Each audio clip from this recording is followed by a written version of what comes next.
Hi, welcome to our Pharma Topics channel, which aims at simplifying the pharmacy subjects for both the pharmacy students and the allied health sciences students, and to enhance the reading habits and by simplifying these subjects. Today, our topic of discussion is diuretics. Let us see the site of action of these diuretics. The first category is carbonic anhydrase inhibitors. They act at the proximal converted tubule by inhibiting the enzyme carbonic anhydrase. The next category is loop diuretics.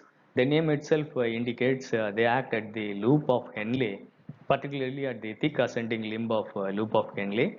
There is one more category called osmotic diuretics. They also act at the loop of Henle. The most important drugs are thiazides. They act at the distal convoluted tubule. And the next one is potassium sparing diuretics. They act at the collecting tubule, late collecting tubule, and the collecting duct. In the nephron, they act at the different sites. They cause different diuresis, and the ions excreted or retained by them are different for different diuretics. Let us see this how this happens. Thiazides actually they increase the urinary excretion of sodium, water, and potassium, and they are called moderate diuretics. They decrease the excretion of calcium. In case of loop diuretics, they are very similar to thiazides, but the differences are they cause brisk diuretics. They are called high ceiling diuretics. They cause sodium and potassium excretion. Additionally, they cause calcium also to get excreted, whereas thiazides they cause calcium retention. You can remember this easily. Loop loses calcium as a code word. And the next category is potassium sparing diuretics. These are called weak diuretics. The volume of urine eliminated by them is less. They cause hyponatremia, but they cause hyperkalemia. They cause retention of potassium. Though they are weak, they are used as adjuncts by combining with thiazides and the loop diuretics to encounter the hypokalemia caused by them. The next category is the carbonic anhydrase inhibitors. They also moderate diuretics. They cause potassium and sodium excretion. Additionally, they cause bicarbonate loss, which leads to disturbances in metabolic and respiratory acidosis or alkalosis. Let us see about thiazides, the most important first line antihypertensives. Their mechanism of action is they act at the distal convoluted tubule. They inhibit a symporter called sodium chloride symporter. The drugs in this category include hydrochlorothiazide, chlorothiazide, chlorthalidone, metolazone, and indapamide. All these drugs are moderate efficacy diuretics. That means even further increase of dose does not increase the diuresis. They enhance sodium, potassium, and magnesium excretion and cause retention of calcium. Therapeutically, they are first line antihypertensives used to treat edema associated with cardiac failure, corticosteroid therapy, and estrogen therapy. They are used to treat diabetes insipidus. Paradoxically, thiazides reduce the volume of urine in case of diabetes insipidus, which is a condition which is unresponsiveness to the antidiuretic hormone. Additionally, the thiazides also used in treatment of renal stones, where they cause or decrease the calcium excretion. Indapamide is a thiazide which is having both vasodilatory and diuretic effect. So it is the antihypertensive of choice in heart failure. Let us see the adverse effects of thiazides. The thiazides they reduce the secretion of uric acid. So that leads to buildup of the uric acid in blood, causing hyperuricemia and gout in susceptible patients. Thiazides enhance the elimination of potassium, increase the chances of hypokalemia, and that causes electrolyte disturbances, increases the metabolic alkalosis. In addition to these adverse effects, thiazides also reduce the output of insulin from the pancreas, causing hyperglycemia. Apart from this, thiazides cause hypercalcemia, sulfa allergy because these are sulfa drugs, disturbance in the lipid levels leading to hypertriglyceridemia and electrolyte disturbances. The loop diuretics act at the loop of Henle, thick ascending limb of loop of Henle. They inhibit symporter called sodium, potassium and 2-chloride channel inhibitor. And the loop diuretics are furosemide, torocimide, bumetanide and ethacrynic acid. They are called high ceiling diuretics. They cause intense diuresis or brisk diuresis. That means when the dose increases, the diuresis increases. But they have a short duration of action. They enhance sodium, potassium, calcium and magnesium excretion. Whereas the thiazides, they cause calcium retention. So you can remember with a code loop loses calcium. The therapeutic uses are pulmonary edema, hypercalcemia. Adverse effects are hypovolemia, sudden deafness or transient deafness. Ethacrynic acid is the most ototoxic loop diuretic.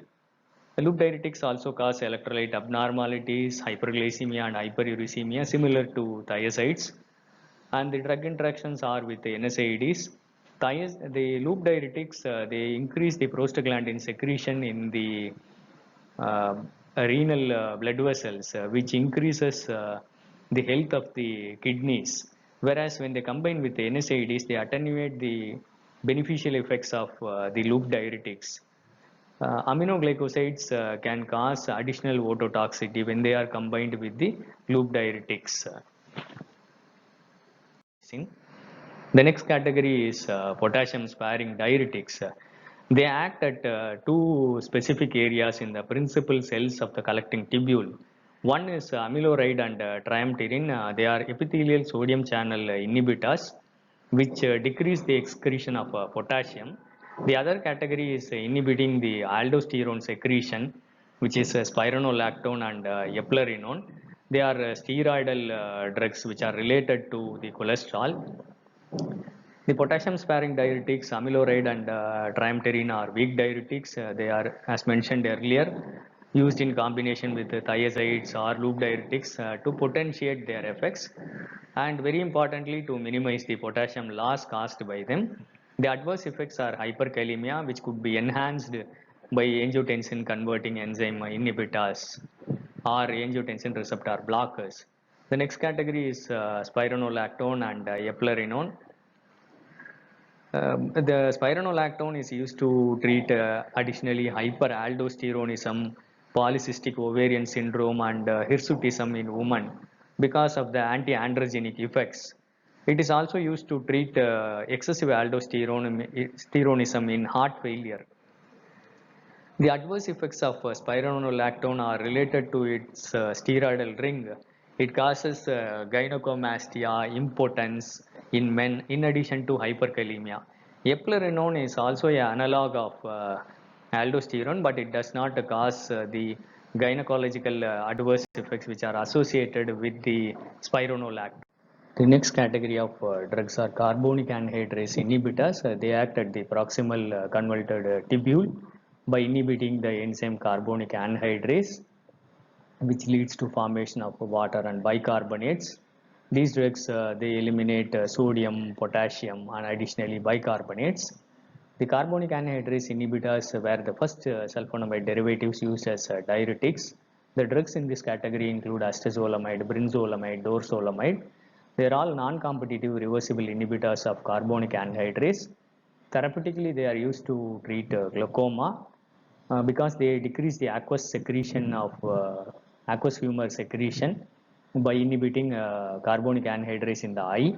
They are also used to in high altitude sickness or mountain sickness by enhancing the metabolic alkalosis, which is beneficial to encounter the respiratory alkalosis and that improves the breathing or ventilation and reduces the CS of pressure.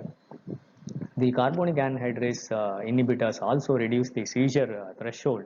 So occasionally they are used in treatment of catamenial epilepsy. The adverse effects of carbonic anhydrase inhibitors include drowsiness, paresthesia, hypokalemia, and hyperglycemia. And the last category of drugs are osmotic diuretics such as mannitol, glycerol, urea, and isosorbide. They act at the loop of Henle.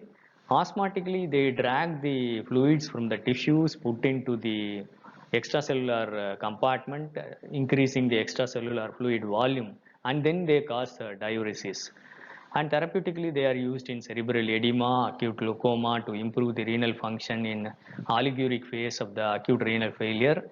They reduce the renal toxicity of anti-cancer platinum compounds. More importantly, the most nephrotoxic cisplatin toxicity is reduced by mannitol. The adverse effects of osmotic diuretics are too rapid infusions of them can cause excessive plasma volume expansion, and that is not preferable in case of patients with heart failure, pulmonary congestion, and edema.